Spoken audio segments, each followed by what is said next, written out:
মধ্যবিত্ত সংসারে বরের একদম অল্প ইনকামে কিভাবে বুদ্ধি করে বুঝে শুনে চলি সেটাই আজকের ব্লগে আপনাদের সাথে একটুখানি শেয়ার করি। চলুন। গুড মর্নিং, আশা করছি সবাই ভালো আছেন, সুস্থ আছেন।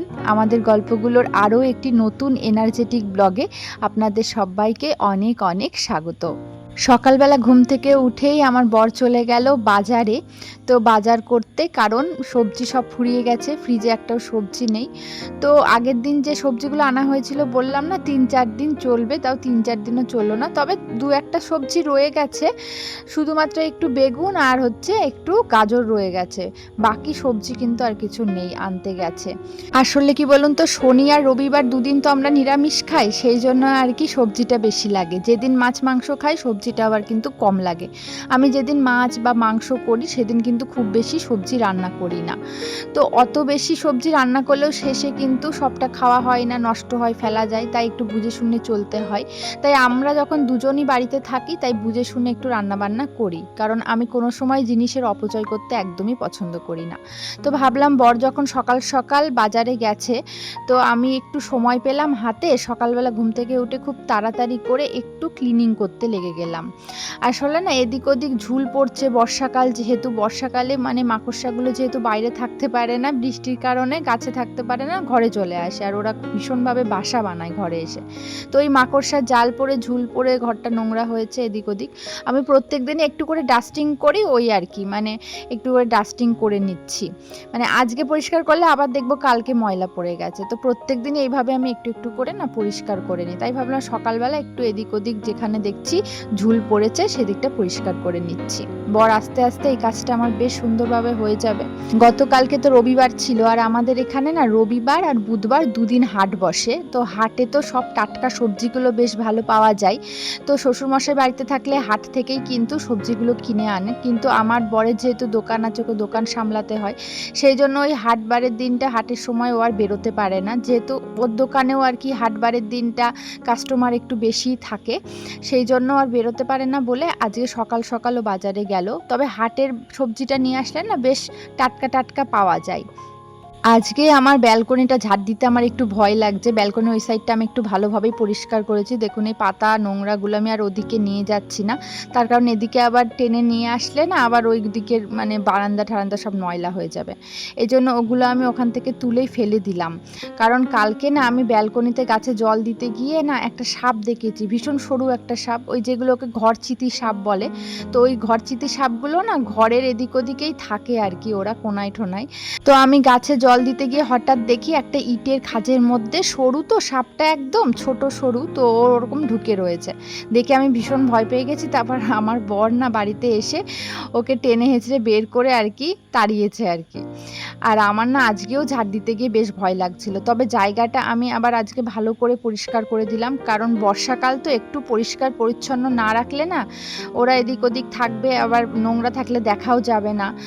তো পরিষ্কার পরিচ্ছন্ন থাকলে কোনো কিছু আসলেও সেটা চোখে পড়বে, দেখা যাবে। আর আমার মেয়ে মিছরি যেহেতু একদম ছোট, ও তো আর বুঝবে না, ও তো সবসময় ব্যালকনির ওদিকটা ঘোরাঘুরি করে।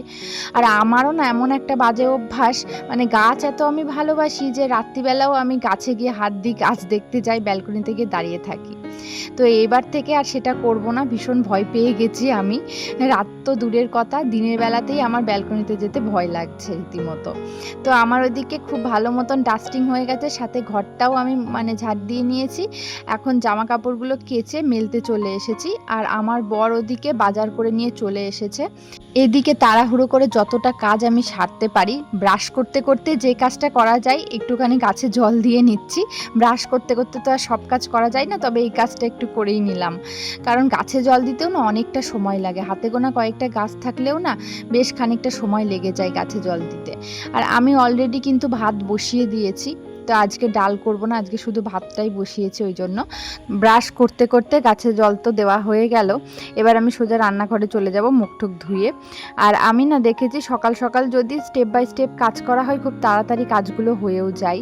তো আজকে আমি একদম ঘুম থেকে উঠে কোনো সময় নষ্ট করিনি, পরপর কাজগুলো একদম শিডিউল, মানে যেভাবে আমি শিডিউল করে রেখেছিলাম, মানে আমার যেহেতু বাচ্চা ছোট, আমি কিন্তু আগের দিন রাতেই ভেবে রাখি কি কি কাজ করব এবং কখন কোনটা করব।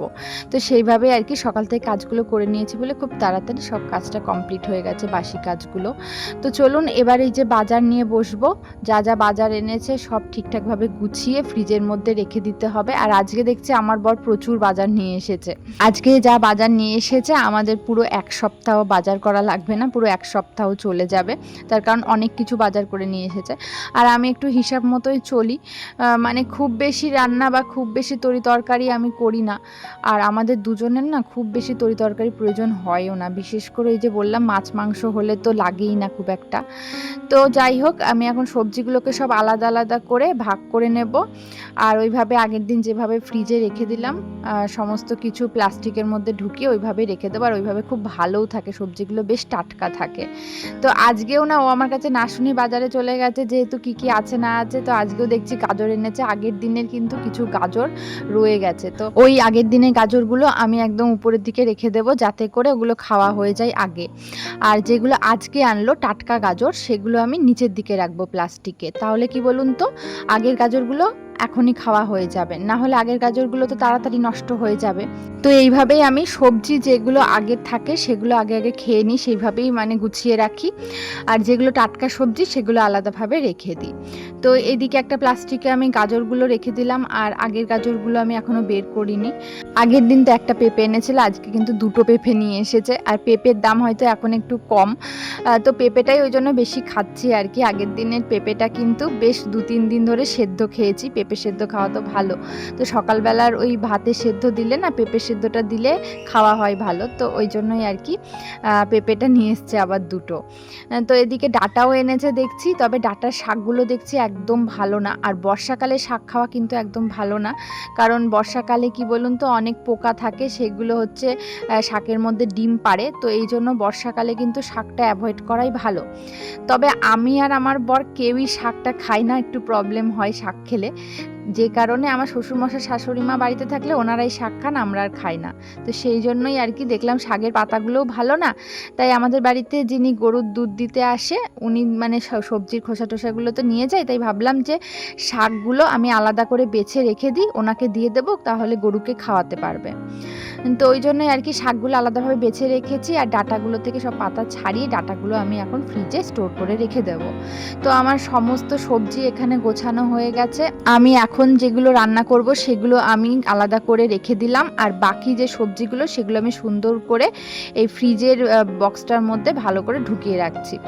আর এইভাবে সবজি রাখলে সত্যিই অনেক দিন বেশ টাটকা থাকে, সবজিগুলো ভালো থাকে। এদিকে কিছু আমড়া নিয়ে এসেছে, যেহেতু আমাদের বাড়িতে প্রত্যেক দিনই কিন্তু টক ডাল হয়, তো এখন তো আমড়ার সময়, তাই আমড়া দিয়ে টক ডালটা হয়। তো আমরা এখন যেহেতু শ্বশুরমশাই শাশুড়ি মা বাড়ি থাকছে না বলে এই টক ডালটা কমই খাচ্ছি, কারণ আমি সারা বছর না টক ডাল খেতে পছন্দ করি না, একমাত্র গরমেই আমার ভালো লাগে। আর আমড়ার মধ্যে আদা ছিল, সেটা আমি আলাদা করে আলুর মধ্যে রেখে দিলাম। এদিকে আমি সব রকম সবজি কেটে নিয়েছি, ডাঁটা, আলু, পেঁপে, কুমড়ো, মিষ্টি কুমড়ো নিয়ে এসছে সেটা দিয়েছি, বেগুন, সাথে করে একটু পটল। তো সব কিছু সবজি নিয়ে দিয়ে না একটু ভাবছি কি যে একটা নিরামিষ ঘ্যাট করব।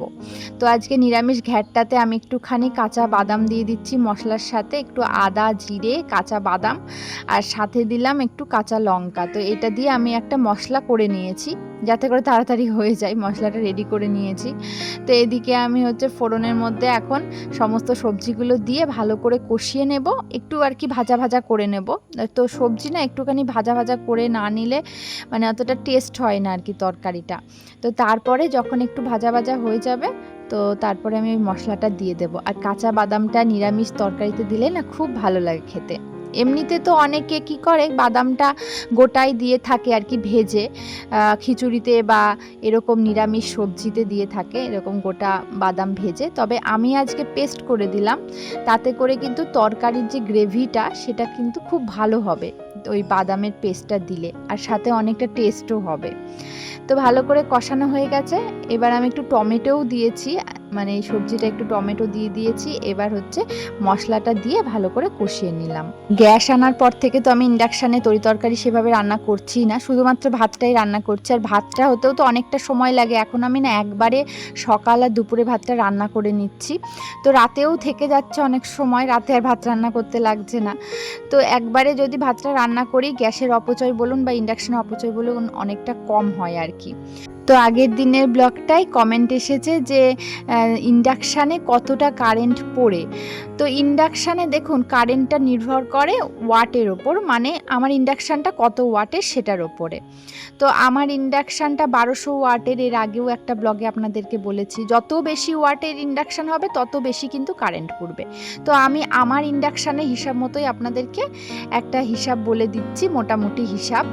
সেটা হচ্ছে আমার তো 1200 ওয়াটের, তো 1200 ওয়াটের ইন্ডাকশানে মোটামুটি ধরুন যদি প্রত্যেক দিন 1 ঘন্টা করে ইন্ডাকশানটা চালানো হয়, তো কত সময় চালাচ্ছেন সেটার ওপরও ডিপেন্ড করে। তো 1 ঘন্টা করে চালালে না ওই মাসে ধরুন প্রায় 300 টাকা মতন বিল আর কি আসবে কারেন্টের। তো আরও বেশি যদি ওয়াটের ইন্ডাকশান আপনার থাকে তাহলে কিন্তু সেই তুলনায় বিলটা বেশি আসবে, মানে 300 টাকারও বেশি আসবে। তো এটা হচ্ছে একটা আর কি আনুমানিক হিসাব। তো আমার যদি ধরুন 1 ঘন্টা মতন যদি চলে ইন্ডাকশানটা রোজ, তাহলে ওরকম 300 টাকা মতন কারেন্টের বিল আসবে। আর যদি তারও কম চলে তাহলে আরও কম আসবে। আজকে বর এনেছে চিকেন, আজকে বাজারে মাছ পাওয়া যায়নি, সোমবারটা দিন এখন সবাই মোটামুটি নিরামিষ খাচ্ছে আর কি, সেই জন্য মাছ টাছ পাওয়া যাচ্ছে না। আর আমরা ওই যে শনি রবি দুদিন নিরামিষ খাই বলে আর সোমবারটাকে পালন করতে পারছি না আর কি। তো ওই যে মাছ পাওয়া যাচ্ছে না বাজারে, কারণ সবাই নিরামিষ খাচ্ছে, তার জন্য আর কি চিকেন নিয়ে এসেছে। আর মিছরি না নিরামিষ দিনেই খালি বলে যে মাছ খাবো মাছ খাবো, সেই জন্য শনি রবিবার দুদিন মানে নিরামিষ গেছে, তো ও খালি বলে মাছ খাবো মাছ খাবো, মাছ দিয়ে ভাত খাবো, কিন্তু আদতেও কিন্তু ও সেরকমভাবে খায় না আর কি। মানে মাছ দিলেও যে ও খুব ভালো খায় এরকমটা নয়, তবে ওই যে মুখে বলে, শুনেও খারাপ লাগে যে হয়তো মাছটা দিলে ও আর একটু ভালো ভাত খেত। এই জন্যই আমি বললাম যে সোমবার আর নিরামিষ পালন করব না, মাছ বা মাংস যেটা পারো নিয়ে আসো। তো ওকেও আমি চিকেনটা রান্না করে দিই, ওর জন্য আমি আলাদা করে প্রেশার কুকারে একটু চিকেন সিটি দিয়ে দিই। তো এদিকে না আমি ওই যে লঙ্কাগুলো আলাদা করে রেখেছিলাম, লঙ্কাগুলোর বোটা ছাড়িয়ে আমি এখন সময় পেলাম বোটা ছাড়িয়ে এইভাবে এই বক্সটার মধ্যে রেখে দিচ্ছি। আর লঙ্কা সবসময় বোটা ছাড়িয়ে রাখলে আপনারা তো জানেনই খুব ভালো থাকে, আর বোটা শুদ্ধ রেখে দিলেই আমি দেখেছি খুব তাড়াতাড়ি লঙ্কাটা পচে যায়, যতই ফ্রিজে থাকুক আমি দেখেছি লঙ্কা খুব তাড়াতাড়ি পচে যায় বোটা শুদ্ধ রেখে দিলে। তো সেই কারণে আর কি ওইভাবে রাখলাম। তো এখন হাতে সময় পেয়েছি বলে ওটা করে নিলাম। এদিকে আমার চিকেনটাও হয়ে গেছে, তো একটু গরম মশলা দিয়ে এবার হচ্ছে চিকেনটা নামিয়ে নেব। আর আমার বর আজকেও খেতে আসবে, যেহেতু শ্বশুরমশাই বাড়িতে নেই। আর আজকে তো বললাম ডাল করিনি, নিরামিষ সবজি আর এই চিকেনটাই রান্না করেছি। আর আজকে না সকাল সকাল সব রান্না কমপ্লিটও করে নিয়েছি, মানে মিছির জন্য যে চিকেনটা আমি করেছি সেটাও হয়ে গেছে আর কি। তো আজকে বেশ ভালো লাগছে, কারণ ঝামেলাটা থাকলো না। কারণ এই যে খাওয়া দাওয়ার পরে না ওই যে রান্না করতে যাওয়ার ঝামেলা ভীষণ বিরক্ত লাগে, তার বদলে আমি অনেক কাজ করতে পারবো। আর আমার মনে হয় অনেক বেশি কিছু রান্না বান্না করলেও অপচয় হয়, যেমন ধরুন গ্যাস বা ইন্ডাকশানের কারেন্ট বলুন, এটার তো একটা অপচয় হয়, তার সাথে সাথে কিন্তু মশলাপাতি তেল ঝাল এগুলোরও অপচয় হয়। তো অনেক বেশি কিছু রান্না বান্না করলে না ওই যে বলে না বিলাসিতা, তো ওটা বিলাসিতার মধ্যেই পড়ে যায় আমার মনে হয়। তো এই দুটো তরকারি দিয়ে কিন্তু বেশ ভালো খাওয়া হয়ে যাবে। এখন যদি আমি সাথে করে আরও 2-1টা তরকারি করি, ওটা একটা বিলাসিতার মধ্যেই পড়ে আমার মনে হয়, কারণ আমি মধ্যবিত্ত পরিবারের অন্তর্গত, এই ব্যাপারটা আমি ভীষণ ভালো বুঝি। কারণ আমার বাপের বাড়িও মধ্যবিত্ত, ছোট থেকে কিন্তু আমি মধ্যবিত্ত পরিবারেই মানুষ হয়েছি, তাই এই ব্যাপারগুলো না খুব ভালো বুঝি, ছোট থেকে এভাবেই আমি অভ্যস্ত হয়েছি। তাই আমি ওই বিলাসিতাটা করি না, আর ছোটোবেলা থেকে অভ্যস্ত বলেই এখনও আমার বরের অল্প ইনকামে কিন্তু আমি আমার সংসারটা ঠিকঠাকভাবে চালিয়ে নিতে পারছি। তো আমি কিন্তু ওই যে বললাম সবজি 1 সপ্তাহ চালাবো, মনে মনে ভেবেছি চালাবো, ঠিকই চালিয়ে নেব। আমি না সবসময় একটু হিসাবই, সবসময় একটু হিসাব করেই চলি। আমি বিয়ের আগেও মানে যখন বাপের বাড়িতে থাকতাম তখনও না একটু হিসাব করেই চলতাম, মানে কিপটেমি ঠিক নয়, হিসাব করে চললে আমাদের মতো মধ্যবিত্ত পরিবারে না অনেকটা সঞ্চয় করা যায়, যেটা আমি করি। যেমন ধরুন কারেন্টে সঞ্চয় করি, আমি ওই অকারণে কোনো ফ্যান চালানো বা অকারণে লাইট জ্বালিয়ে রাখা এগুলো পছন্দ করি না। যখন আমার প্রয়োজন হচ্ছে তখনই আমি সেটা করি। যেমন ধরুন আমি চাইলেই কিন্তু এক ঘরে আমরা দুজনে থাকতে পারি। এখন যদি আমি এই ঘরে বসে আছি, আমার বর বারান্দায় ফ্যান চালিয়ে বসে আছে, তাহলে কিন্তু দুদিকের ফ্যানে অনেকটা বিল আসবে, এটা একটা অপচয়। তাই আমরা সবসময় ওই বিলাসিতা বা সবসময় নিজেদের খামখেয়ালি মতন চলে শুধু শুধু কোনো কিছুর অপচয় করতে পছন্দ করি না। তো এদিক ওদিক একটু ভেবে দেখলে না আমরা অনেকটা সঞ্চয় করতে পারি, অনেকটা সঞ্চয় আমাদের হাতেই থাকে। তো আমার সাথে একমত হলে অবশ্যই কমেন্ট করে জানাবেন। আমার বর তো বাজার থেকে ফেরার পরে যখন কিছু টাকা বাজার থেকে ফেরে সেই টাকাগুলো আমাকেই দেয় আমার হাত খরচ হিসাবে। সেগুলো কিন্তু আমি জমিয়ে রাখি, সঞ্চয় করে রাখি। কারণ আমি যদি এখন ওই টাকাটা দিয়ে শখের জিনিস কিনি, আগের দিনের ব্লগেও আপনাদেরকে বলছিলাম, তাহলে কিন্তু সেই সঞ্চয়টা আর হবে না। তবে আমার একটা নেশা আছে, সেটা হচ্ছে গাছ কেনার নেশা। আর এই গাছটাও কিন্তু আমি হিসাব করেই কিনি। হয়তো একবারে অনেক গাছ কিনলাম না, আর বেশিরভাগ সময় কিন্তু আমি গাছ এর ওর বাড়ি থেকে নিয়ে আসি, কারোর বাড়ি থেকে কেউ দিল, বা বলতে পারেন ওই আর কি সবই পাওয়া গাছ। আর আমি যেগুলো গাছ কিনি সেগুলো হয়তো মাসে 2 মাসে মানে একটা এরকমভাবেই কিনি গাছ। তো ওটাতে খুব একটা খরচ হয় না। মাসে একটা বা 2 মাস 3 মাস পর পর একটা গাছ কিনলে কিন্তু এমন কিছু টাকা খরচ হবে না, বরঞ্চ তাতে আমার মনটাও ভালো থাকবে। তাই সব দিকটা ভেবে মনও ভালো থাকবে, আবার টাকাও খুব বেশি খরচ হবে না, আবার টাকাটা সঞ্চয়ও করে রাখতে পারবো, সেই ভেবে চিন্তে আমি হিসাব করে চলি। তো আমার মন ভালো রাখার এখন একটাই উপায়, না তো সাজগোজ, না জামা কাপড়, না খুব বিলাসিতা, সেটা হলো গাছ। আমার গাছের নেশা, আমি গাছ কিনতে ভালোবাসি। দেখতেই তো পাচ্ছেন ঘরের মধ্যে বেশ গাছ লাগিয়ে রেখেছি। তবে টাকা নেই, তাই টাকা থাকলে হয়তো আরও গাছ লাগাতাম আমি, কারণ আমি ওই যে বাজে খরচ করতে একদমই পছন্দ করি না। তাই যেটুকু না করলে নয়, যেটুকু আমার সাধ্যের মধ্যে সেটুকুই আমি কিনি, সেটুকুই আমি রাখি। সাধ্যের বাইরে আমি কখনোই যাই না, কারণ আমার বরের অল্প ইনকাম, সেটা আমাকে কিন্তু মাথায় রাখতেই হবে। সবসময় মনে রাখতে হবে যেমন আয় তেমন ব্যয়।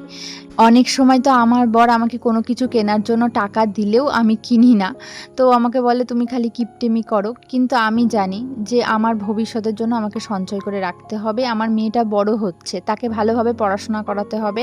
তার শখগুলো তো আমাকে পূরণ করতে হবে। নিজের শখ না নাই পূরণ করলাম। তার শখ বলতে তাকে কিছু শেখানো, নাচ গান, তো এগুলো শেখাতে গেলেও কিন্তু আজকাল প্রচুর খরচ হয়। সেই জন্য সব কথা চিন্তা করেই একটু একটু করে সঞ্চয় করতে হয়। তো যাই হোক, আমি আজকে না অফ ক্যামেরাতেই রান্নাঘরটা পরিষ্কার করে নিয়েছি, কারণ তখন ফোনে চার্জ ছিল না। তো ভেবেছি যে রান্নাঘরটা যখন তাড়াতাড়ি পরিষ্কার হয়ে গেল, আর মিছরিকেও আজকে নিচে ঘুম পাড়িয়ে রেখে এসেছি, তার কারণ আজকে না রোদ্দুর উঠেছে, প্রচণ্ড গরম টিনের ঘরে, সেই কারণে ওকে নিচের ঘরে ঘুম পাড়িয়ে রেখে এসেছি। তাই ভাবলাম ভালোই হলো, এখন ঘরটাকে ভালো করে গুছিয়ে নিই। তো আজকে আমি ঘরটাকে ভালো করে গোছানোর এই সময়টায় সুযোগ পেলাম। এই সময়টায় মিছরি ঘরে ঘুমাই বলে এই সময়টায় না সেভাবে ঘরটা গোছাতে পারি না। হয় সকালে একটু গোছাই, আর না হলে বিকালের পর সন্ধ্যার দিকে একটু গুছিয়ে নিই। তো আজকে তাড়াতাড়ি গোছাতে পারলাম, ভালো লাগছে। আর ঘরটা গোছানো থাকলে না মনটাই ভালো হয়ে যায়।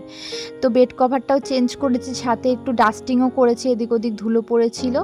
আর এখন একটুখানি ঘরটা মুছে নিচ্ছি, আর ঘর মোছা হয়ে গেলে কিন্তু আজকের মতন আমার কাজ শেষ হয়ে যাবে। আর আজকে না একটুখানি বেরোনোরও আছে, মানে একটু হয়তো রানাঘাট যেতে হতে পারে। তো সেই জন্য আর কি তাড়াতাড়ি কাজটা করে নিচ্ছি। স্নান টান করে খেয়ে দিয়ে তারপরে একটু রানাঘাট যাব। আমার তো বেরোনোই হয় না, ওই যদি খুব প্রয়োজন থাকে তখনই বেরোই, তাও আবার সময় করে বেরোতে হয় আমাকে। তো যাওয়ার আগে একটা কথা বলবো, সেটা হচ্ছে যেসব দিদিভাইরা সবসময় আমার ভিডিওতে সুন্দর সুন্দর কমেন্ট করেন, আমাকে এত মোটিভেটেড করেন, আপনাদেরকে অসংখ্য ধন্যবাদ। সবসময় এভাবেই আমার পাশে থাকবেন, এভাবেই ভালোবাসা দিয়ে যাবেন, আর আপনাদের জন্যই আমি ভিডিও বানাই। তো আজকের মতন বিদায়, সকলে ভালো থাকুন, সুস্থ থাকুন, দেখা হচ্ছে পরের ব্লগে।